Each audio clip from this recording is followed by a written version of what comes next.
இந்த ஸ்லோகம் ஸ்ரீமத் பகவத்கீதையின் 9வது அத்தியாயமான ராஜவித்யா ராஜகுஹ்ய யோகத்தின் 27வது ஸ்லோகமாக இருக்கு.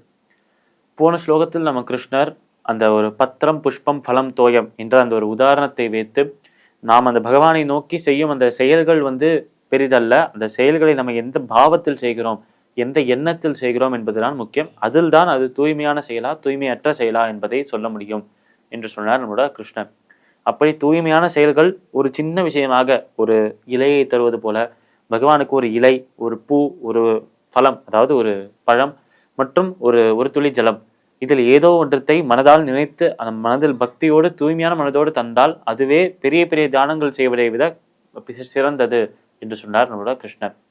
அப்படி செய்யப்படும் செயல்களில் சிறிது பெரிது என்றுமே கிடையாது, அதை செய்யும் எண்ணத்தை பொறுத்துதான் அது மாறுபடுகின்றன என்று உணர்த்தினார் நம்ம கிருஷ்ணர். அதன் ஒரு தொடர்ச்சியாக இந்த ஒரு ஸ்லோகத்தில் எத்கரோஷி யதஷ்னாசி யஜ்ஜுஹோஷி ததாசியத்து என்று சொல்றார் நம்மளோட கிருஷ்ணர். நமக்கு என்ன செயல்களை செய்தாலும், எந்த உணவை உட்கொண்டாலும், நம்ம யாகங்கள் ஹோமங்கள் எல்லாம் செய்வோமே, அதில் எந்த விஷயத்தை நம்ம சமர்ப்பணம் செய்தாலும், அதே மாதிரி நம்ம என்ன தவங்கள் என்ன பூஜைகள் செய்தாலும் இது அனைத்தையுமே அந்த இறைவனிடம் சமர்ப்பணம் செய்ய வேண்டும் என்று சொல்றார் நம்மளோட கிருஷ்ணர். குருஷ்வ மத அர்ப்பணம் என்று சொல்றார் இந்த இடத்தில். எனக்கு அனைத்தையும் அர்ப்பணம் செய்ய வேண்டும், எனக்கு அனைத்தையுமே அதை உனக்கு என்று சமர்ப்பணம் செய்ய வேண்டும்.